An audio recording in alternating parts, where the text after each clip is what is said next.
મેઘરજની ભેમાપુર ગ્રામ પંચાયતનું વહીવટી કારણોસર વિભાજન કરવામાં આવ્યું। મેડીપાટા ગ્રામ પંચાયત નવી અમલમાં આવી છે, ત્યારે આ નવી અમલ આવેલ ગ્રામ પંચાયત વિસ્તારમાં મૂળ ભેમાપુરા ગ્રામ પંચાયતના 200 કુટુંબોના 600 મતદારોને મેડીપાટા ગ્રામ પંચાયતમાં સમાવેશ કરાયો છે, જેના કારણે લાલપુર લક્ષ્મીપુરા સાથરિયાના લોકોના કામકાજ માટે ભારે હાલાકી વેઠવાનો વારો આવ્યો છે। આ ફળિયાના 600 મતદારોને દૂધ મંડળી, સેવા મંડળી, રેશનિંગ કાર્ડ તમામ સુવિધાઓ ભીમાપુરા ગ્રામ પંચાયત વિસ્તારમાં આવે છે, જેની સ્થાનિક મતદારોની મૂળ ભીમાપુરા ગ્રામ પંચાયતમાં રાખવાની માંગ સાથે અને વિસ્તારની દ્રષ્ટિએ અનુકૂળ ન હોવાથી લાલપુર લક્ષ્મીપુર સાથરિયાના રહીશોએ મેઘરજ મામલતદાર, ટીડીઓ, જિલ્લા વિકાસ અધિકારીને આવેદન આપ્યું છે।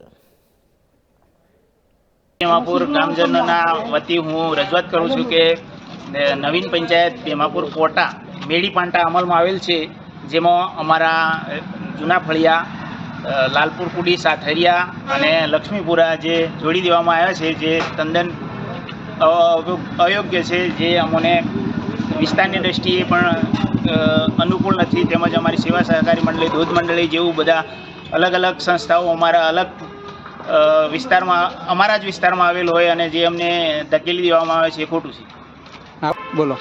આ બાબતે અમે જિલ્લા કલેક્ટર તેમજ જિલ્લા વિકાસ અધિકારી તેમજ મામલતદાર શ્રી તેમજ તાલુકા વિકાસ અધિકારીને લેખિતમાં રૂબરૂ રજૂઆત કરેલ છે। વિભાજિત પંચાયત મેડીપાટા જે અસ્તિત્વમાં આવેલ છે એ બાબતે અમે આજરોજ જિલ્લા કલેક્ટર કચેરી મોડાસા અને મામલતદાર કચેરી શ્રી મેઘરજ અને તાલુકા પંચાયત કચેરી મેઘરજ આ જગ્યાએ અમે આવેદનપત્ર પાઠવી અને એ પંચાયતમાં અમારા જે ઇલાકા આવરી લેવામાં આવ્યા છે વોર્ડ રચનામાં લક્ષ્મીપુરા અને સાથરિયા, આ ઇલાકા પ્રત્યે અમે તદ્દન વિરોધ દર્શાવીએ છીએ અને આ માટે અમે આવેદનપત્રો પાઠવ્યા છીએ।